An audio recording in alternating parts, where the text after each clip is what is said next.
이재명 대통령은 18일 열린 을지국무회의에서 진정한 안보는 평화를 지켜내는 것이라며 무력으로 승리하는 것보다 싸우지 않고 이기는 것이 더 낫고 궁극적으로는 전쟁 자체가 필요 없는 평화 상태가 가장 확실한 안보라고 강조했다. 이어 국방부와 통일부 등 관계 부처에 대해 현존하는 남북 합의 가운데 이행 가능한 부분부터 단계적으로 추진할 수 있도록 준비하라고 지시했다. 이날 회의에서 이 대통령은 한미연합 군사훈련 을지 자유의 방패 시작과 동시에 북한의 화해 메시지를 내놨다.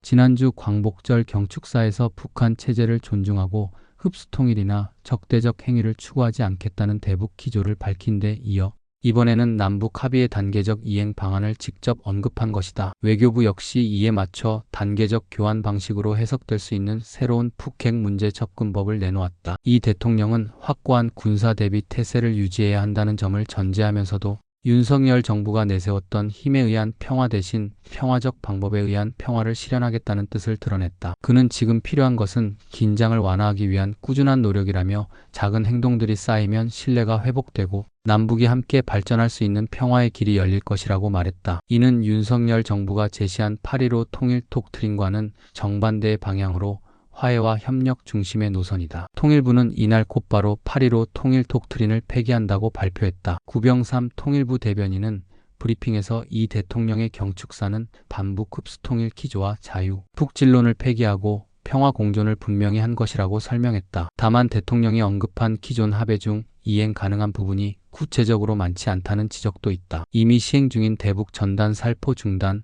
확성기, 방송 중지 외에 새로운 긴장 완화 조치를 내놓기는 쉽지 않다는 것이다. 전문가들은 2018년 체결된 9.19 남북 군사합의의 단계적 복원이 가장 유력한 선택지라고 본다. 그러나 정치 군사적 논란, 절차적 문제, 그리고 현재의 한반도 정세를 감안하면 단기간 복원은 쉽지 않다는 전망이 우세하다. 또한 민간단체의 대북 접촉이나 인도적 지원 확대도 거론되지만 북한 측의 반응이 없는 상황에서는 효과가 제한적이다. 문재인 정부 시절 논의됐던 북한 개별 관광 허용안 역시 북한이 호응할 가능성은 높지 않은 것으로 평가된다. 한편 조현 외교부 장관은 국회 외교통일위원회 전체회의에서 북핵 문제는 동결 감축, 폐기로 이어지는 단계적 비핵화 전략을 마련하겠다며 한반도 평화와 비핵화 문제에서 실질적인 성과를 내는 것이 가장 중요한 과제라고 보고했다. 이는 문재인 정부 당시의 접근 방식을 다시 추진하겠다는 의미로 해석된다. 하지만 현재 북한은 불가역적 핵 보유를 주장하고 있으며